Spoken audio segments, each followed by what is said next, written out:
നമ്മൾ ഉണ്ടാക്കിയ വൈദ്യുതിനെ നമ്മൾക്ക് വിതരണം ചെയ്യണം, അല്ലെങ്കിൽ ഡിസ്ട്രിബ്യൂഷൻ ഓഫ് ഇലക്ട്രിക് കറന്റ്.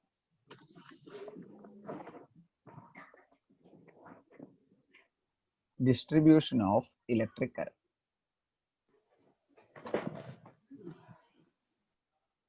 ശ്രദ്ധിക്കേണ്ട കാര്യങ്ങളുണ്ട്. ഇപ്പൊ ഞാൻ പറയട്ടെ, നമ്മൾക്ക് ഒരു പവർ സ്റ്റേഷൻ ഉണ്ടെന്ന് പറഞ്ഞു. ഏത്? ഹൈഡ്രോ തെർമൽ ആവാം, ന്യൂക്ലിയർ ആവാം, തെർമൽ എനർജി ആവാം. ഇതിലേതിലാണേലും ഉണ്ടാക്കിയെടുക്കുന്ന വൈദ്യുതി, അതിൻ്റെ വോൾട്ട് എപ്പോഴും 11 കിലോ വോൾട്ട് ആണ്. കിലോ വോൾട്ട് അല്ല, kilo watt, sorry, kilo volt. എത്രയാണ് പൊട്ടൻഷ്യൽ അല്ലെങ്കിൽ വോൾട്ടേജ്?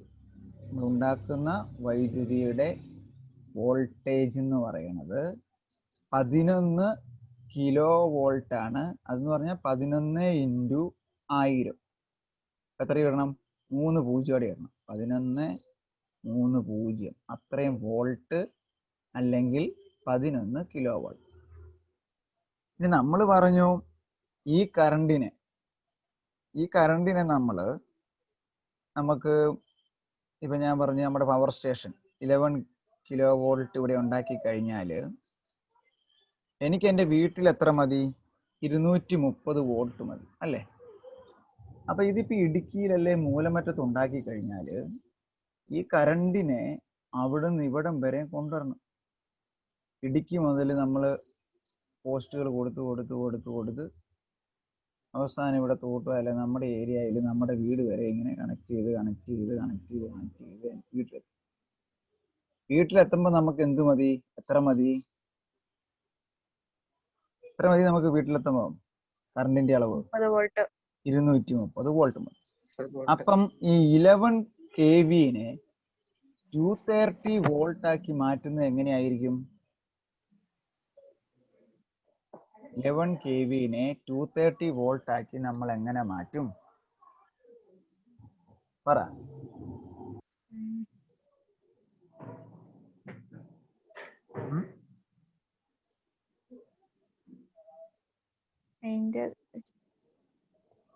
അതിന്റെ വോൾട്ടേജ് കുറയ്ക്കണം. വോൾട്ടേജ് കുറയ്ക്കുന്നതിന് ഉപയോഗിക്കുന്ന ഉപകരണത്തിന്റെ പേരെന്നായിരുന്നു? What is a device to decrease the voltage? കൃത്യമായിട്ട് ഓരോ ദിവസം പഠിക്കണം കേട്ടോ. സ്റ്റെപ്പ് ഡൗൺ ട്രാൻസ്ഫോമർ എന്ന് പറഞ്ഞാൽ എന്നായിരുന്നു? സ്റ്റെപ്പ് ഡൗൺ ട്രാൻസ്ഫോമർ എന്ന് പറഞ്ഞാൽ എന്നാ? വോൾട്ടേജിന്റെ പവറിന് വ്യത്യാസം വരാതെ തന്നെ അതിന്റെ വോൾട്ടേജ് കുറയ്ക്കും. അപ്പൊ എന്നാ ചെയ്യും? ആദ്യം അതിനെ ഒരു സ്റ്റെപ്പ് ഡൗൺ ട്രാൻസ്ഫോമറിലൂടെ കടത്തിവിടും, വീണ്ടും സ്റ്റെപ്പ് ഡൗൺ, ഇങ്ങനെ പല പല ട്രാൻസ്ഫോമറിലൂടെ കടന്നാണ് അവസാനം നമുക്കറിയാം നമ്മുടെ കുറവലങ്ങാടൊക്കെയാണ് ട്രാൻസ്ഫോമർ വെച്ചിട്ട് ഏറ്റവും അവസാനം അതിനെ 230 ആക്കി നമ്മുടെ വീട്ടിലോട്ട് എത്തിക്കും. സംശയമില്ലല്ലോ? അപ്പം ഏതാണ് അവിടെ ചോദിച്ചു കഴിഞ്ഞാൽ ഒരു ചോദ്യം അവിടെ ചോദിക്കാം. നമ്മൾ ഇലക്ട്രിസിറ്റി ഉണ്ടാക്കി കഴിഞ്ഞാൽ അത് ട്രാൻസ്മിറ്റ് ചെയ്യുന്നത്, അല്ലെ ഹൗസ് ഹോൾഡിന് ഉപയോഗിക്കുന്ന 230 ആണ്. അപ്പൊ എങ്ങനെയാണ് നമ്മൾ അതിനെ ആക്കി മാറ്റുന്നത്? By using step down transformer. ഇനി വരുന്ന ഒരു കാര്യം എന്ന് പറഞ്ഞാൽ, നമ്മൾ പറഞ്ഞല്ലോ ഇത് ഈ പറയുന്ന അലുമിനിയം കമ്പി ചുരുട്ടി വെച്ചാണ് ഇത് ഉണ്ടാക്കിയിരിക്കുന്നത്. അപ്പൊ ഒരു കണ്ടക്ടറിലൂടെ കറണ്ട് കടന്നു വരുമ്പം ജൂൾസ് ലോ എന്നായിരുന്നു? Joule's law H is equal to I square RT. H is equal to I square RT എന്ന് പറഞ്ഞാൽ എന്നാ? ലോ എന്നാണ്? ഒരു കണ്ടക്ടറിലൂടെ I എന്ന് പറയുന്ന കറണ്ട്, R എന്ന് പറയുന്ന റെസിസ്റ്റർ ഉള്ള കണ്ടക്ടറിലൂടെ ഈ സമയം ഒഴുകി കഴിഞ്ഞാൽ ഉണ്ടാകുന്ന താപം, അല്ലേ? അത്രയും ഹീറ്റ് പ്രൊഡ്യൂസ്. അപ്പൊ നോക്കിയേ, ഹീറ്റ് ഉണ്ടായി എന്ന് പറഞ്ഞു കഴിഞ്ഞാൽ എന്നാണ്? അവിടെ ഒരു ഹീറ്റ് അല്ലെങ്കിൽ നമുക്കൊരു താപനഷ്ടം ഉണ്ടാകും, അല്ലേ? ഹീറ്റ് ലോസ് ഉണ്ടാകും, അല്ലെ? അത് നമുക്കൊരു എനർജി നഷ്ടപ്പെടുക, അല്ലെ? നമുക്ക് മുഴുവൻ കിട്ടേണ്ടത് ഇവിടം വരെയും വരികയല്ല, അല്ലെ? ഒരു എനർജി ലോസ് ഉണ്ടാകും. അപ്പൊ നമ്മൾ പല രീതിയിൽ എങ്ങനെയാണ് ട്രാൻസ്മിറ്റ് ചെയ്യേണ്ടത്, അല്ലെങ്കിൽ how can we decrease the transmission loss? വിതരണം ചെയ്യുമ്പം എങ്ങനെ നമുക്ക് ട്രാൻസ്മിഷൻ ലോസ് കുറയ്ക്കാം? നമ്മൾ അന്ന് പറഞ്ഞ കുറച്ച് കാര്യങ്ങൾ ഓർക്കുന്നുണ്ടോ? I പകുതിയാക്കി കഴിഞ്ഞാൽ ഹീറ്റിനുണ്ടാകുന്ന വ്യത്യാസം എത്രയായിരുന്നു? ഐക്ക് പകരം I/2 കൊടുത്ത് സ്ക്വയർ ചെയ്യണം. 6 പകുതിയാക്കി കഴിഞ്ഞാൽ എങ്ങനെ കിട്ടും? രണ്ടും ഒന്ന് ചെയ്ത് നോക്കി. 6ന് പകരം R/2ഉം ഐക്ക് പകരം I/2 ആണെങ്കിൽ ഉണ്ടാകുന്ന ഹീറ്റ് എത്രയാന്ന് കണ്ടുപിടിച്ചു. നമ്മൾ ചെയ്തതിന്റെ റിസൾട്ട് എന്നാ? I എന്ന് പറയുന്ന കറണ്ടിനെ I/2 ആയിട്ട് കുറച്ചു കഴിഞ്ഞാൽ ഹീറ്റ് എത്രയായിട്ട് കുറയ്ക്കാം? 1/4, 4/1 കുറയ്ക്കാം അല്ലേ? നല്ലൊരു റിസൾട്ട് ആണേ. എന്നാ ഞാൻ പറഞ്ഞത്? I എന്ന് പറയുന്ന കറണ്ടിനെ I/2 ആയിട്ട് കുറച്ചു കഴിഞ്ഞാൽ ഹീറ്റ് ലോസിനെ 1/4 ആയിട്ട് കുറയ്ക്കാം. പക്ഷെ അപ്പം നമുക്ക് ഒരു ഐഡിയ കിട്ടി, I കുറയ്ക്കണം അല്ലേ? കറണ്ടിന്റെ അളവ് ട്രാൻസ്മിറ്റ് ചെയ്യുമ്പം കുറയ്ക്കണം, എന്നാൽ ഹീറ്റ് കുറയും. പക്ഷെ നമുക്ക് മറ്റൊരു കാര്യം അറിയാം, power is equal to V into I അല്ലേ? പവർ എപ്പോഴും എങ്ങനെയാണെന്ന് നമ്മൾ പറഞ്ഞേ? Power always be a constant. അപ്പം ഇവിടെ ഇപ്പൊ പവർ ഒരു കോൺസ്റ്റന്റ് ആണെങ്കിൽ I കുറഞ്ഞ V എന്നാ ചെയ്യണം? I decrease. I കുറഞ്ഞാൽ V എന്നാ ചെയ്യും? V. പവർ ഇപ്പൊ 100 നോക്കുക. 100 equal to V into 50. Current കുറച്ചു. 100 ഈക്വൽ ടു V ഇൻറ്റു 25. ഇവിടെ V എത്രയാ? 50 ഇൻറ്റു 2 അല്ലേ? ഇവിടെയാണെങ്കിലോ 25 ഇൻറ്റു 4. അപ്പം കറണ്ട് കുറഞ്ഞാല് V കൂടും. V എന്നായും? V ഇൻക്രീസ് ചെയ്യും. വളരെ അത്യാവശ്യമായിട്ട് പഠിക്കാൻ 2 പോയിന്റ് ആണിത്. അപ്പൊ ഞാൻ വൈദ്യുതി ഉണ്ടാക്കിയിട്ട് കാര്യമില്ല. 11 kV വൈദ്യുതി ഞാൻ ഇടുക്കി അല്ലി പള്ളിവാസലിൽ ഉണ്ടാക്കി കഴിഞ്ഞാൽ അതിനെ അതേ അളവിൽ വിട്ടുകഴിഞ്ഞാൽ അങ്ങ് പോകുന്ന വഴിക്ക് മുഴുവൻ ഹീറ്റ് ലോസ് ആയിട്ട് പോകും. അപ്പൊ ഞാൻ എന്നാ ചെയ്യുന്ന ചോദിച്ചാൽ 11 kVയുടെ വോൾട്ടേജ് വീണ്ടും കൂട്ടും, കറണ്ടിനെ കുറയ്ക്കും. അപ്പൊ അതിനേത് ട്രാൻസ്ഫോമർ വേണം? പവർ സ്റ്റേഷനിൽ തന്നെ നമ്മൾ ഏത് ഉപയോഗിക്കണം വോൾട്ടേജിനെ കൂട്ടാൻ? Step up transformer. അപ്പൊ ഓർക്കുക, ആദ്യം ഒരു 11 kV ഉണ്ടായി. 11 kV ആയിട്ട് നമുക്കുണ്ടായ കറണ്ടിനെ ട്രാൻസ്മിറ്റ് ചെയ്ത് കഴിഞ്ഞാൽ നമുക്ക് ട്രാൻസ്മിഷൻ ഭയങ്കര നഷ്ടമാണ്. പോകുന്ന വഴിക്ക് നമുക്ക് ഒരുപാട് ഹീറ്റ് ലോസ് ഉണ്ടാകും. അതുകൊണ്ട് നമ്മൾ എന്ത് ചെയ്യുമെന്ന് ചോദിച്ചാൽ ആദ്യം ഒരു സ്റ്റെപ്പപ്പിലൂടെ കടത്തിവിട്ട് ഈ 11 kVനെ 220 kV ആക്കും. ആദ്യം നമുക്ക് എത്ര ഉണ്ടായിരുന്നു? 11 kV. അതിനെ പിന്നെ എന്നാ ഇത് കൂട്ടി എന്നാക്കി മാറ്റി 220 kV ആക്കി. ചോദ്യം വരാം. ഇവിടെ പ്രൊഡ്യൂസിങ് യൂണിറ്റ് അല്ലെങ്കിൽ ട്രാൻസ്മിഷന് മുമ്പേ എന്തിനാണ് നമ്മൾ ഇതിനെ 220 kV ആക്കി മാറ്റുന്നത്? To decrease the energy loss or heat loss. To decrease heat loss. എന്തുകൊണ്ടാണ് ഹീറ്റ് ലോസ് കുറയ്ക്കാൻ പറ്റുന്നത്? I കുറയ്ക്കുകയും V കൂട്ടുകയും ചെയ്യുമ്പോൾ H is equal to I² RT എന്ന് പറയുന്ന ഇക്വേഷൻ ജൂൾസിലെ വെച്ച് ഉണ്ടാകുന്ന, അല്ലെങ്കിൽ H is equal to I² RTയും power is equal to VI എന്നും പറയുന്ന ഇക്വേഷൻ വെച്ച് നോക്കുമ്പോൾ ഏറ്റവും നല്ലത് കറണ്ടിനെ കുറയ്ക്കുന്നതും വോൾട്ടേജിനെ കൂട്ടുന്നതുമാണ്. അതിന് നമ്മൾ എന്ത് ചെയ്തു? വോൾട്ടേജിനെ ആദ്യം കിട്ടുന്ന 11 വോൾട്ടിനെ 220 വോൾട്ടേജ് ആക്കി കൂട്ടി. ഓക്കെ, ഇവിടെ ടെക്സ്റ്റ് ബുക്ക് പേജ് നമ്പർ 63 പറഞ്ഞിട്ടുണ്ട്. ചിലയിടത്ത് 220 kV ആക്കി കൂട്ടാറുണ്ട്, ചിലയിടത്ത് 110 kV ആയിട്ട് കൂട്ടാറുണ്ട്, ചിലയിടത്ത് 400 kV ആയിട്ട് കൂട്ടാറുണ്ട്. ഇതൊക്കെ എന്തിനാണ് കൂട്ടുന്നത്? To increase this voltage to decrease the loss of energy or heat loss. Heat loss കുറയ്ക്കണം. ഇല്ലേ വീട്ടിൽ ചെല്ലുമ്പം കറണ്ട് ഒന്നും കാണിയല്ല, മൊത്തം പോകും. ഇപ്പൊ ഒത്തിരി ദൂരമൊക്കെ സഞ്ചരിക്കേണ്ടി വരുമ്പം നമുക്ക് 11 kV ആദ്യം ഉണ്ടാക്കിയെടുത്തതിനെ നമ്മളൊരു സ്റ്റെപ്പപ്പ് ഉപയോഗിച്ചുകൊണ്ട് നമ്മളൊരു ഹൈ ഇതിലേക്ക് കൂട്ടിയെടുക്കും. ഇനി നമ്മൾ എന്നാ ചോദിച്ചാൽ അവിടുന്ന് അതിനെ പിന്നെ പോരുന്ന വഴിക്ക് മുഴുവനായും സ്റ്റെപ്പ് ഡൗൺ ചെയ്യും. നമ്മൾ കുറേ ദൂരം വരെ ഹീറ്റ് ലോസ് ഇല്ലാതെ ആ 1 കിലോ വോട്ടിൽ കൊണ്ടുവന്ന് വെച്ച് സ്റ്റെപ്പ് ഡൗൺ ട്രാൻസ്ഫോമർ ഉപയോഗിച്ചിട്ട് അവസാനം വീട്ടിലേക്ക് 230 വോൾട്ടിലും കമ്പനികളിലേക്ക്, കമ്പനി എന്ന് കേട്ടിട്ടില്ലേ, നമ്മളേതെങ്കിലും പ്രൊഡക്ഷൻ യൂണിറ്റ് അങ്ങനെയുള്ള എന്നാ പറയണേ ഇൻഡസ്ട്രിയൽ പർപ്പസ്, വ്യാവസായിക അടിസ്ഥാനത്തിലുള്ള വ്യാവസായിക ആവശ്യങ്ങൾക്ക് 400 വോൾട്ടുമാക്കി മാറ്റി. ഇത്രയും കാര്യങ്ങൾ അറിയണം. This is actually the distribution of current. ഒന്നുകൂടി പറയാം. കറണ്ട് നമ്മൾ ഇടുക്കി, പള്ളിവാസൽ, കുറ്റിയാടി എവിടെയാണോ, അല്ല നമ്മളുടെ ഇത് എന്നാ പറഞ്ഞ സോളാർ എനർജി, വിൻഡ് എനർജി, എവിടെയായാലും നമ്മളൊരു കറണ്ട് ഉണ്ടാക്കിയെടുക്കുന്നു. കറണ്ട് ഉണ്ടാക്കിയെടുക്കുന്നത് 11 kV അല്ലെ 11 കിലോ വോൾട്ട് ആണെന്ന് കരുതുക. 11 കിലോ വോൾട്ടിനെ നമ്മളൊരു ഈ കാണുന്ന നമ്മുടെ കൂടങ്ങളുടെ അതുകൂട്ട് കമ്പി വിട്ട് കഴിഞ്ഞ് കഴിഞ്ഞാൽ അത് വരുന്ന വഴിക്ക് H = I² RT വെച്ച് കറണ്ട് നഷ്ടപ്പെട്ടുകൊണ്ടിരിക്കും.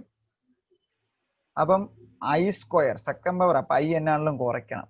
I കുറയ്ക്കാൻ ഒരു മാർഗം V കൂട്ടുക എന്നാണ്. അപ്പം പവർ കോൺസ്റ്റന്റ് ആയി നിൽക്കും ട്രാൻസ്ഫോമറിന്റെ പ്രിൻസിപ്പിൾ അനുസരിച്ച്.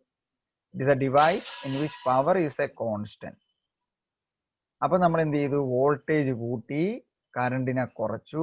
അപ്പോൾ നമുക്ക് പവർ നഷ്ടം കുറഞ്ഞു. അങ്ങനെയുള്ള കറണ്ടിനെയാണ് നമ്മൾ ട്രാൻസ്മിഷൻ പർപ്പസിന് ഉപയോഗിക്കുന്നത്. ഇനി ആ കറണ്ടിനെ നമുക്ക് 220 കിലോ വോൾട്ടിലെ 400 കിലോ വോൾട്ട് ഒന്നും വീട്ടിൽ ആവശ്യമില്ല. വീട്ടിൽ നമുക്ക് 230 വോൾട്ടും നമുക്ക് വ്യാവസായിക ആവശ്യങ്ങൾക്ക് അല്ലെങ്കിൽ ഇത് ഏതെങ്കിലും കമ്പനി, ഫാക്ടറി, അവിടെയൊക്കെ നമുക്ക് 400 വോൾട്ടും മതി. അപ്പം നമ്മൾ എന്ത് ചെയ്യുമെന്ന് ചോദിച്ചു കഴിഞ്ഞാൽ ആദ്യം സ്റ്റെപ്പ് അപ്പ് ഉപയോഗിച്ച് ഇതിനെ കൂട്ടിയെടുത്തു. ഇത് കറണ്ട് അവിടുന്ന് പോകുന്ന നമ്മുടെ വീടുകളിലേക്കും അല്ലെ ഓരോ അടുത്തുള്ള പ്രദേശങ്ങളിൽ എത്തുമ്പോൾ നമ്മൾ സ്റ്റെപ്പ് ഡൗൺ ട്രാൻസ്ഫോമർ കൊടുത്ത് അതിൻ്റെ വോൾട്ടേജ് കുറച്ച് വീടുകളിലേക്ക് 230ഉം വ്യാവസായിക ആവശ്യങ്ങൾക്ക് 400 വോൾട്ടുമാക്കി മാറ്റും. ക്ലിയർ ആയോ? ഇത്രയും കാര്യങ്ങൾ അറിയണം, എന്നാലെങ്കിൽ അത് തീരുള്ളൂ. This is about the distribution of electricity. ഏറ്റവും ആദ്യം ഉണ്ടാക്കുന്ന അളവ്. In India electricity is produced at 11 kilo volt in power station.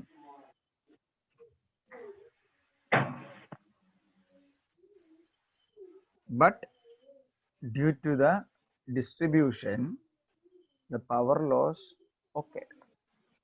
To reduce the power loss, we can reduce the current and increase the voltage. So based on Joule's law, H = I² RT, the heat loss is decreased by decreasing current and increasing voltage. So first we use a step up transformer and increase the voltage 11 kilo voltage to 220 kilovolt or 110 kilovolt or 400 kilovolt. അങ്ങനെ ആ current എത്തി നമ്മൾക്ക് വേണ്ട ആവശ്യങ്ങൾ ഇപ്പോൾ ഉപയോഗിച്ച് കുറച്ച് കൊണ്ടുവരാൻ വേണ്ടി ദൂരം എല്ലാം കഴിഞ്ഞ് നമ്മൾക്ക് ഉപയോഗിക്കേണ്ട അടുത്ത് വരുമ്പോഴത്തേന് നമ്മൾ സ്റ്റെപ്പ് ഡൗൺ ട്രാൻസ്ഫോമർ ഉപയോഗിച്ചുകൊണ്ട് നമുക്ക് വന്നിരിക്കുന്ന 400 കിലോ വോൾട്ടിന്റെ പല ട്രാൻസ്ഫോമർ ഉപയോഗിച്ച് കുറച്ച് in house hold purpose V are using 230 volt and in industrial purpose V are using 400 volt.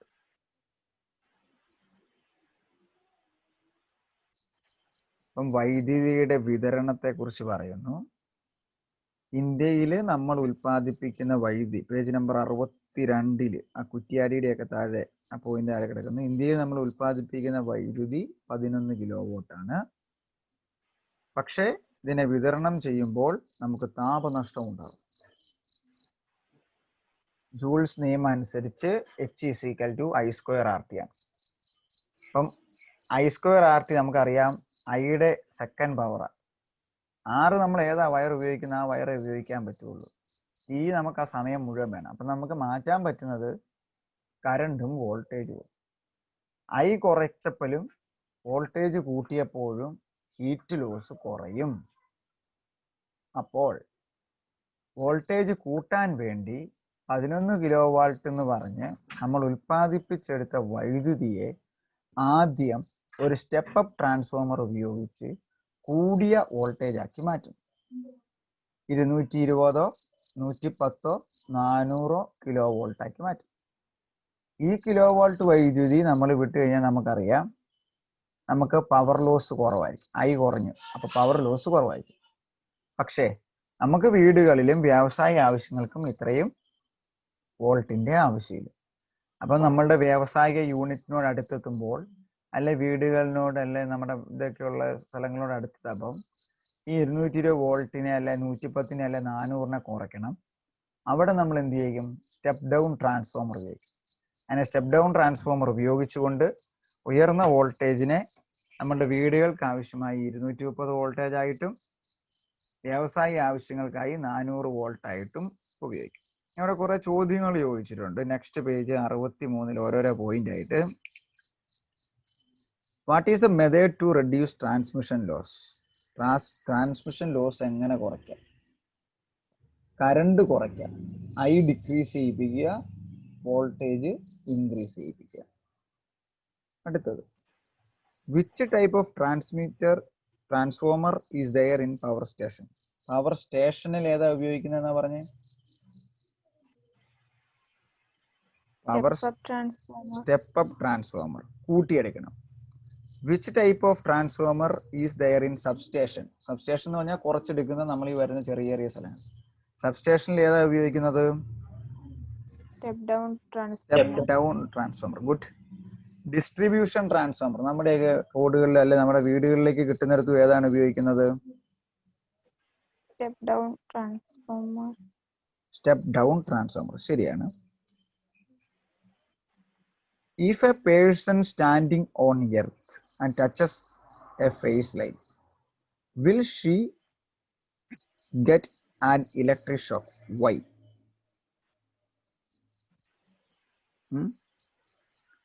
ഒരു പേഴ്സൺ, ഒരു വ്യക്തി ഭൂമിയിൽ ചവിട്ടി നിൽക്കുക, ആ പുള്ളി ഫേസ് ലൈനെ പിടിച്ചേക്കുവാണ്. അയാൾക്ക് എർത്ത് അടിക്കുകയോ ഇല്ലയോ? നല്ലൊരു ചോദ്യം. അപ്പൊ അത് എർത്തടിക്കുക, അതവിടെ നിൽക്കട്ടെ. അത് പഠിക്കുന്നതിന് മുമ്പ് ഇത് എഴുതി കഴിഞ്ഞോ?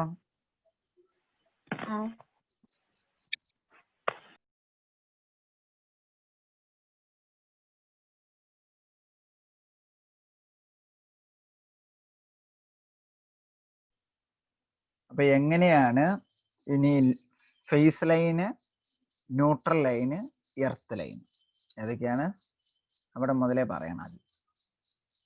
ഇതിപ്പോ നമ്മളുടെ പോസ്റ്റ്, നമ്മുടെ വീട്ടിലേക്ക് കറണ്ട് കിട്ടുന്ന പോസ്റ്റ്.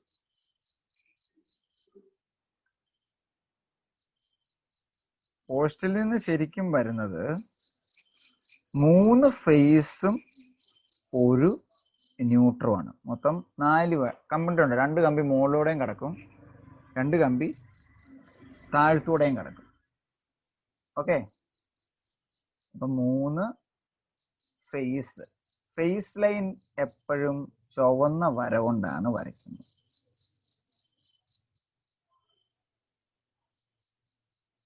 ന്യൂട്രൽ ലൈൻ എപ്പോഴും കറുപ്പ് കൊണ്ട് വരയ്ക്കാം. ന്യൂട്രൽ ലൈൻ എപ്പോഴും റെപ്രസെന്റ് ചെയ്യുന്നത് കറുത്ത ലൈനാണ്. അപ്പം ഈ ചുവന്നതിനെ നമ്മൾ വിളിക്കുന്ന മറ്റൊരു പേരാണ് live line. Live line or phase line. നിങ്ങൾക്ക് കേൾക്കാലോ അല്ലേ? ഈ ബ്ലാക്ക് ആണ് ന്യൂട്രൽ ലൈൻ. ന്യൂട്രൽ ലൈനിലെ പൊട്ടൻഷ്യൽ 0 കേട്ടോ. ന്യൂട്രൽ ലൈനിലെ പൊട്ടൻഷ്യൽ 0 ആണ്. അപ്പൊ ലൈവ് ലൈനിൽ നമുക്ക് വരുന്നത് എത്രയായിരിക്കും? 230. അപ്പം ഇതിൽ വരുന്നത് 230 വോൾട്ട്. ഇവിടെ മുതലെല്ലാം അറിയണം. ഇനി നമുക്കറിയാം, ഇതിവിടെ നമ്മുടെ വീട് ഇവിടെ ഇരിക്കുവാണെങ്കിൽ ഇവിടുന്ന് നമുക്ക് ഫേസ് എന്നൊരു കണക്ഷൻ വീട്ടിലോട്ട് കൊണ്ടുവരണം. അപ്പം ഇവിടുന്ന് ഒരു സർവീസ് വയറിന്റെ ഒരറ്റം, സർവീസ് വയർ എന്ന് പറഞ്ഞ സാധനം ഉണ്ടല്ലോ, കുത്തിയിങ്ങെടുക്കും. ആ. ന്യൂട്രയെന്നും ഒരെണ്ണം കുത്തിയിങ്ങെടുക്കും. ഒരു ഫേസ് ലൈനും ഒരു ന്യൂട്രൽ ലൈനും ഒരു ഫേസ് ലൈനും ഒരു ന്യൂട്രൽ ലൈനും നമ്മുടെ വീടിന്റെ പുറത്ത് വരെ എത്തി. അവിടെ നിൽക്കട്ടെ. Neutral line, phase line. ആദ്യം ഈ കറണ്ട് എങ്ങോട്ടാ കയറുന്നത്? ആദ്യം ഈ കറണ്ട് വന്ന് കയറുന്നത് നമ്മൾ പറയല്ലേ മീറ്റർ അല്ലേ? കറണ്ടൊക്കെ എഴുതി വരുന്ന ഭിത്തിക്ക് പുറത്ത് വെച്ചിട്ടുള്ള ഒരു മീറ്റർ ഇല്ലേ? അതിനെ വിളിക്കുന്ന പേരാണ് കിലോ വാട്ട്, പവറിന്റെ യൂണിറ്റ്. അവർ, KWH, kilo watt hour metre. അങ്ങനെയാണ് നമ്മളൊരു ഫ്യൂസ് ഒക്കെ കുത്തി വീടിന്റെ പുറത്തിരിക്കുകയല്ലേ, അതേലൊരു ഡിസ്പ്ലേ കാണും. അതേലാണ് നമ്മൾ ഉപയോഗിക്കുന്ന കറണ്ടിന്റെ അളവൊക്കെ എഴുതി തന്നെ. ഇതെങ്ങനെ എഴുതി വെക്കും? ഒരു ചുവന്ന ലൈറ്റ് ചിലപ്പോൾ ഇവിടെ കാണും, കെടുകയും തെളിയും നമ്മൾ ഉപയോഗിക്കുമ്പം. എന്നിട്ട് ഇവിടെ ഇങ്ങനെ സംഖ്യ 110 ആണെങ്കിൽ അതിങ്ങനെ 110, 111 ഇങ്ങനെ ഓടിക്കൊണ്ടിരിക്കും. ഓക്കെ, ഒരു ഡിസ്പ്ലേ ഉള്ളൊരു സാധനം കറുപ്പ് നിറത്തി കണ്ടിട്ടുണ്ടല്ലോ. അതാണ് നമ്മൾ വിളിക്കുന്ന മീറ്റർ. വെറും മീറ്റർ അല്ല, അതിന്റെ പേര് കിലോ വാട്ട് അവർ മീറ്റർ. ഇനി ശ്രദ്ധിക്കേണ്ടത്, കിലോ വാട്ട് അവർ മീറ്റർ എന്ന് നമുക്ക് എല്ലാ ഉപകരണങ്ങളിലോട്ടും ഏതൊക്കെ പോകണം? ഫേസ് എല്ലാത്തിലോട്ടും വേണം. എന്നാലേ 230 വോൾട്ടിൽ 230 വോൾട്ടിന്റെ ഫേസ് ലൈൻ എല്ലായിടത്തും കിട്ടുള്ളൂ. എത്ര ഉപകരണം ഉണ്ടോ അവിടെ എല്ലാം ഫേസ് ചെയ്യുന്നു. ഇനി എല്ലാത്തിലോട്ടും ഏത് പോകണം? ന്യൂട്രലും പോകണം അല്ലേ? എന്നാലേ അത് തമ്മിലുള്ള വ്യത്യാസം 230 ആയിട്ട് കണക്ട് ചെയ്താൽ കുറച്ചത് തെളിയാൻ പറ്റും. അപ്പം ന്യൂട്രൽ എല്ലായിടത്തോട്ടും പോകണം, ഫേസ് എല്ലായിടത്തോട്ടും പോകണം. ഇനി എന്നാ ചെയ്യുന്നതെന്ന് ചോദിച്ചാൽ, നിങ്ങൾ മൂന്നാമതായിട്ട് ഒരു ലൈനെ കുറിച്ച് കേട്ടിട്ടുണ്ടായിരിക്കും. എർത്ത്. നമുക്ക് ഷോക്കടിയൊക്കെ കിട്ടാതിരിക്കാൻ വേണ്ടി നമ്മൾ ഉപയോഗിക്കുന്ന മൂന്നാമത്തെ ഒരു ലൈൻ.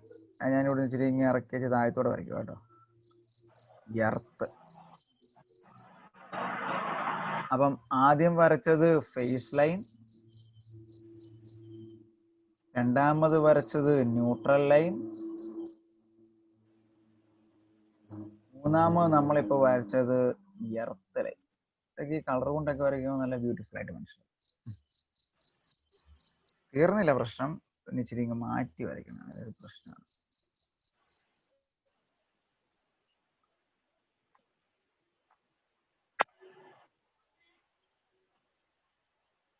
ഇങ്ങനെ നീണ്ടേ ചെയ്യുന്നു കേട്ടോ. ആവശ്യമുണ്ട്, പറഞ്ഞുതരാം. ഇനി നമുക്ക് എന്നാ പ്രശ്നം വെച്ചാൽ, നമ്മളിപ്പോൾ നോക്കി നമ്മുടെ മീറ്റർ കഴിഞ്ഞു കഴിഞ്ഞാൽ നിങ്ങൾ കണ്ടിട്ടുണ്ടോ എന്ന് അറിയത്തില്ല, ഈ കിലോ വാട്ട് മീറ്ററിന്റെ താഴെ തന്നെ നമുക്ക് എന്തുണ്ട്? ഒരു ഫ്യൂസ് ഉണ്ട്. മനസ്സിലായോ? ആ കറുത്ത് ഇങ്ങനെ ഡിസ്പ്ലേ വരികയല്ലേ? അതെ, ആ കറുത്ത തെളിഞ്ഞ് കറണ്ടിന്റെ അളവ് എഴുതി കാണിക്കുന്ന ആ മീറ്ററിന്റെ തൊട്ട് താഴെ ഒരു ഫ്യൂസ് കാണും. ഓക്കെ, ആ ഫ്യൂസ് ഊരി കഴിഞ്ഞാലും വീട്ടിലോട്ടുള്ള കറണ്ട് കണക്ഷൻ നിർത്താം. ഇങ്ങോട്ട് പിന്നെ ഒരിക്കലും ഈ ഫേസുകളുടെ കറണ്ട് കയറി വരികയില്ല. അതിനെയാണ് നമ്മൾ പറയുന്നത് മെയിൻ ഫ്യൂസ് എന്ന് പറയും. മെയിൻ ഫ്യൂസ് ഏതിൽ മാത്രമേ ഉള്ളൂ? ഫേസിൽ. മെയിൻ ഫ്യൂസ് ഫേസ് ലൈനിൽ മാത്രമേ. ഇനി നിങ്ങൾ നോക്കി, അവിടുന്ന് നമ്മൾ നേരെ പെരയ്ക്കകത്തോട്ട് കയറി കഴിയുമ്പോൾ നമുക്കൊരു സാധനമില്ലേ? പെരയ്ക്കകത്തോട്ട് നമ്മളുടെ കറണ്ട് വരുമ്പം, കറണ്ട് ഇടി വെട്ടുമ്പോൾ പപ്പായൊക്കെ അമ്മമാരൊക്കെ പറയല്ലേ, മെയിൻ സ്വിച്ച് ഓഫ് ചെയ്യാൻ പറയും അല്ലേ? അതാണ് അടുത്ത സാധനം, മെയിൻ സ്വിച്ച്. മെയിൻ സ്വിച്ച് നിങ്ങൾക്കറിയാം. ഇപ്പൊ ഇവിടെ വരുവാണെങ്കിൽ ഇവിടെ ഒരു വയർ ഇങ്ങനെ കാണും അല്ലേ? കമ്പി കെട്ടിവെക്കാം, ഊരാം. പൊട്ടിപ്പോയി കഴിഞ്ഞാൽ നമുക്ക് കെട്ടിവെക്കാൻ പറ്റുന്ന പോലെ ഇങ്ങനെ മെയിൻ സ്വിച്ച്. അത് ഊരി മാറ്റിയാൽ ഓഫ് ആയിക്കോളും. മെയിൻ സ്വിച്ചിൽ നിന്നാണ് നമ്മളുടെ എന്ത് തുടങ്ങുന്നത്? ഈ എർത്ത് തുടങ്ങും. അത് നിങ്ങൾ കണ്ടിട്ടുണ്ടായിരിക്കും. മെയിൻ സ്വിച്ച് ഇരിക്കുന്നിടത്ത് നിന്ന്, അതായത് ഇതിരിക്കുന്ന ഒരു സ്ഥലത്താണ് വേറെ സ്ഥലത്ത് കൊണ്ട് മെയിൻ സ്വിച്ച് വെച്ചേച്ച് അവിടുന്ന് ഇങ്ങനെ പുറത്തോട്ട് ഭിത്തിയുടെ അടിയിലൂടെ ഒരു കമ്പി ഇട്ടിട്ട് അതുകൊണ്ട് ഈ മണ്ണിനടിയിൽ ഒരു ചിരട്ടക്കരിയൊക്കെ ഉള്ള ഒരു സ്ഥലത്ത് കൊണ്ടേ കുഴിച്ചിടും. അവിടുത്തെ പൊട്ടൻഷ്യൽ എത്രയാണ്? 0. മനസ്സിലായോ? ഇതിന് ശേഷം പുതിയതായിട്ട് വന്ന ഇപ്പം നിങ്ങളുടെ വീട്ടിലുണ്ടോ എന്ന് അറിയില്ല, ഞാനിവിടെ മേടിച്ച് വെച്ചിട്ടുണ്ട്, ELCB എന്ന് പറയും. എന്നാണ് ELCB? പറഞ്ഞു കഴിയുമ്പോൾ നിങ്ങൾക്ക് മനസ്സിലാവുമായിരിക്കും. അത് ഫേസ് ഇതിൽ മാത്രമേ മുട്ടുന്നുള്ളൂ. പടം വ്യക്തമായിട്ട് പോകണം. ELCB ഇവിടെ ഒരു കണക്ഷൻ നിൽക്കും, ഇവിടെ ഒരു കണക്ഷൻ ഇങ്ങനെ നിൽക്കും, ഇവിടെ ഒരു കണക്ഷൻ നിൽക്കും, ഇവിടെ ഒരു കണക്ഷൻ നിൽക്കും. അതായത് ഇലക്ട്രിക്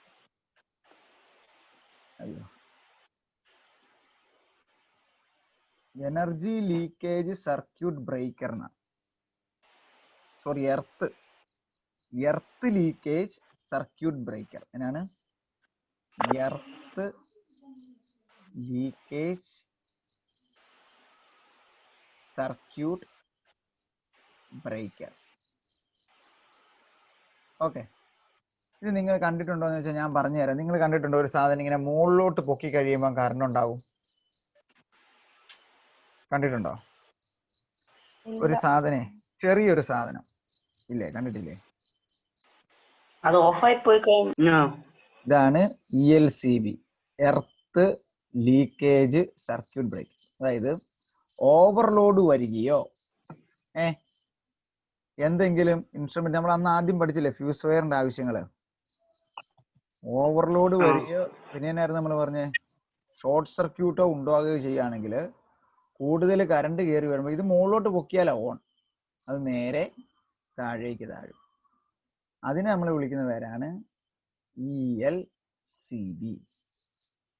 ഓക്കെ, ഇതിങ്ങനെ പലതായിട്ട് നമുക്ക് കണക്ട് ചെയ്തിട്ടുണ്ട്. ഇതുണ്ടോ വലിയ വലിയ കണക്ഷനുകളിലൊക്കെ ഉപയോഗിക്കും. ഇത് മെയിൻ ഫ്യൂസ് ആയിട്ട് ഉപയോഗിക്കും. ഇതുണ്ടോ ട്രിപ്പിൾ, 3 ലൈനുകൾ കൊടുത്തിട്ട് 3 ഇതായിട്ട് ഉപയോഗിക്കാം. അങ്ങനെ അവന് ഓട്ടോമാറ്റിക്കലി അവൻ ഓഫ് ആയിക്കോളും. അലീന കണ്ടല്ലോ അല്ലേ ഈ സാധനം? ഹലോ, ഇനി ഇത് കണ്ടോ? കണ്ടു. ഇനി ഇതൊരു മഞ്ഞ ഇത് കണ്ടോ, മഞ്ഞ സാധനം. ഈ സാധനം ശരിക്കും വർക്കിംഗ് ആണോ അല്ലയോ എന്ന് അറിയാൻ വേണ്ടി ഈ സാധനത്തെ ഈ മഞ്ഞ സ്വിച്ച് പ്രസ് ചെയ്താൽ ഓട്ടോമാറ്റിക് താഴോട്ട് താഴും. ഇപ്പൊ പുതിയതായിട്ട് നമ്മൾ സർക്യൂട്ട് ചെയ്യുന്ന എല്ലായിടത്തും ELCB ഘടിപ്പിക്കും. അപ്പൊ പിന്നെ നമുക്ക് ഒന്നും പേടിക്കാനില്ല. എപ്പോഴെങ്കിലും ഒരു എന്നാ പറഞ്ഞ ഒരു സർക്യൂട്ട് ഓവർഫ്ലോയോ ഇതോ ഉണ്ടായി കഴിഞ്ഞു കഴിഞ്ഞാൽ അപ്പോൾ തന്നെ ഓട്ടോമാറ്റിക്കല് നമ്മുടെ ഇതിലേക്കുള്ള എല്ലാ ഡിവൈസുകളിലേക്കുമുള്ള ഇത് കറണ്ട് സർക്യൂട്ട് ബ്രേക്ക് ആയിട്ട് എല്ലാ ഉപകരണങ്ങളെയും പ്രൊട്ടക്റ്റ് ചെയ്യുന്ന സാധനമാണ് ELCB. കണ്ടോ? അത് വേണമെങ്കിൽ പിടിപ്പിച്ചാൽ പോരാ, ഇനിയുള്ള കാലത്തിൽ നമ്മളിപ്പോൾ പറയുന്ന കാര്യങ്ങൾ അത്യാവശ്യമായിട്ട് ELCB പിടിപ്പിക്കണം. ഇത്രയും ശരിക്കും വരയ്ക്കാൻ പഠിച്ചാൽ ഇനിയെല്ലാം നമ്മുടെ ഉപകരണങ്ങളാണ്. മനസ്സിലായോ? ഇനിയിപ്പോൾ ഇവിടെ എൻ്റെ ഒരു ഇൻസ്ട്രുമെന്റ് കണ്ടോ, നമ്മുടെ MCB distribution, main circuit board distribution. നമ്മളുടെ അടുത്ത ഒരു പെട്ടിയായിട്ട് നമ്മളുടെ ടെക്സ്റ്റ് ബുക്കിൽ പേജ് നമ്പർ 63 എടുത്തേ, ഇങ്ങനെ ഉണ്ട്. അതിനകത്ത് നമ്മൾ പല പല സ്വിച്ചുകൾ കൊടുത്തിരിക്കുകയാന്ന് വെക്കുക. പല പല സ്വിച്ച്, ഞാൻ ഇവിടെ ഇങ്ങനെ ചുമ്മാ സ്വിച്ച് വരയ്ക്കുക കേട്ടോ, എൻ്റെ ഒരു എളുപ്പത്തിനാണ്.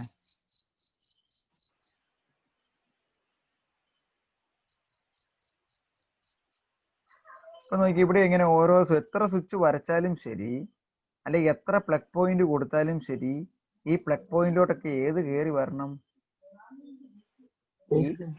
ഈ ഫേസ് ലൈനിൽ നിന്നുള്ള കറണ്ട് കയറി വരണം.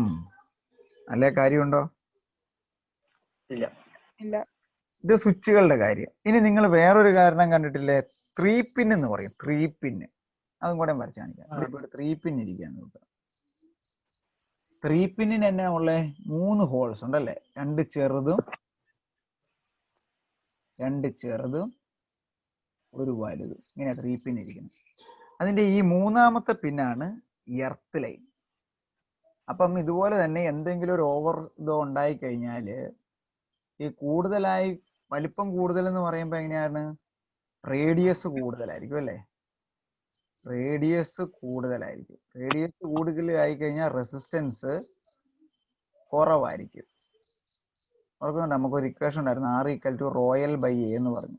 Area πr². താഴെ വരുമ്പം റേഡിയസ് കൂടിയ റെസിസ്റ്റൻസ് കുറയും. ഇപ്പം എന്തേലും കൂടുതൽ കറണ്ട് കയറി വന്നു കഴിഞ്ഞാൽ എന്നാ പറ്റിക്കോളും? കൂടുതലായിട്ട് വരുന്ന കറണ്ട് ഇത് ഇങ്ങോട്ട് കൊടുക്കണം, ന്യൂട്രലിനെ അപ്പുറത്തോട്ട് കൊടുക്കണം. ഇങ്ങനെ മുട്ടിക്കാതിരിക്കുന്നതെന്ന് കാണിക്കാനാണ് ഇങ്ങനെ വരയ്ക്കുന്നത്. കണ്ടോ? കൂടുതലായിട്ടൊരു കറണ്ട് എന്തെങ്കിലും വന്നു കഴിഞ്ഞാൽ അത് ഇതിലേ വന്ന് ഭൂമിയിലോട്ട് ഒഴുകി പൊക്കോളും. മെയിൻലി ഇത്രയും പഠിക്കണം. ഇനി ഇവിടെ ഒരു ചോദ്യം കണ്ടോ, ഇവരെ തമ്മിൽ എങ്ങനെയാണ് നമ്മൾ എപ്പോഴും ഘടിപ്പിക്കുന്നത്? പാരലൽ ആയിട്ടാണ് ഘടിപ്പിക്കുന്നത് അല്ലേ? അത് ഞാൻ അന്ന് പറഞ്ഞു തന്ന ഡിവൈസുകളെ എന്തിനാണ് പാരലൽ ആയിട്ട് ഘടിപ്പിക്കുന്നത്?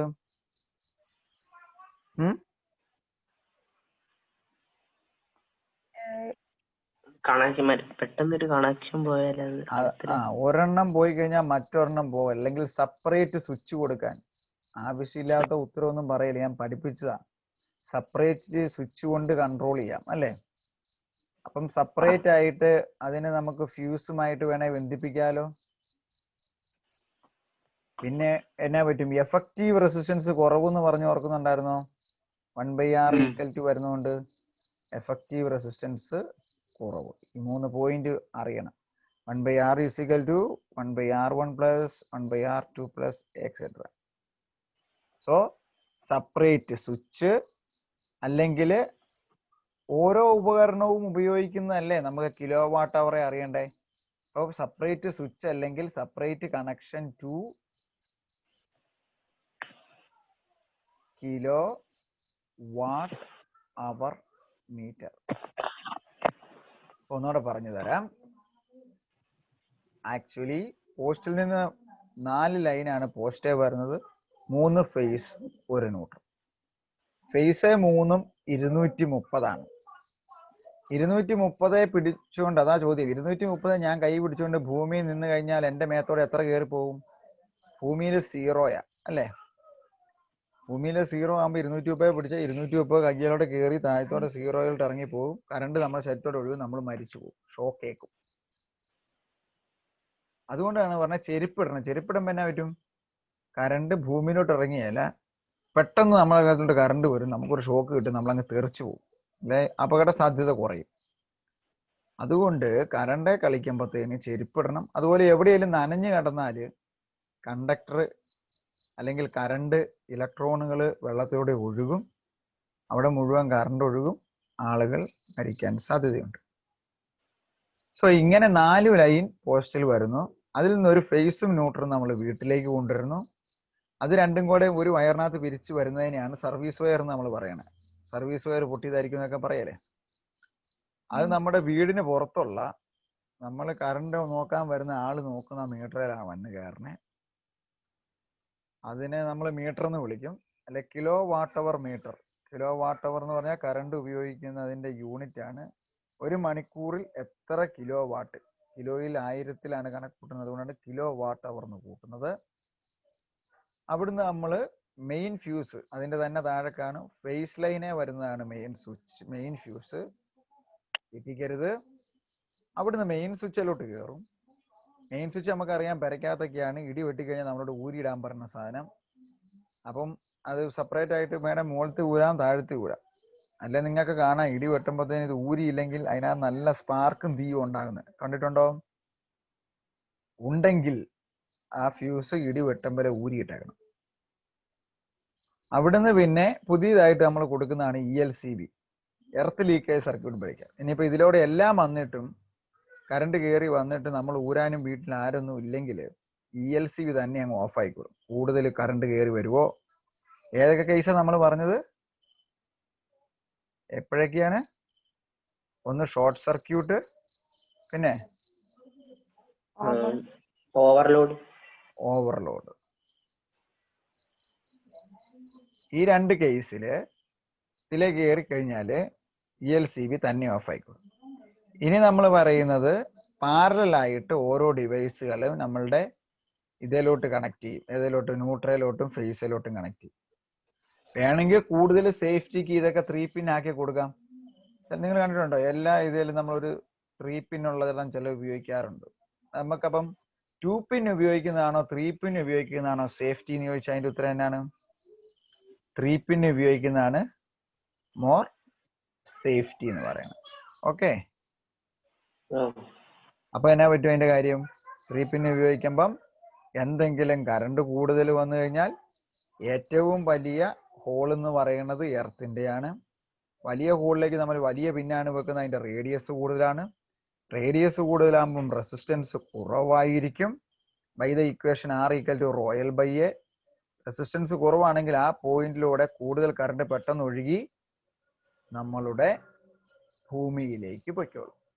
നമുക്ക് ഷോക്ക് ഏൽക്കാനുള്ള സാധ്യത അല്ലെങ്കിൽ ഇതൊക്കെ നശിച്ചു പോകാനുള്ള സാധ്യത വളരെ കുറവാണ്. ഓക്കെ, മുഴുവൻ കാര്യവും ഞാൻ ഡിസ്കസ് ചെയ്തിട്ടുണ്ട് ഇപ്പോൾ.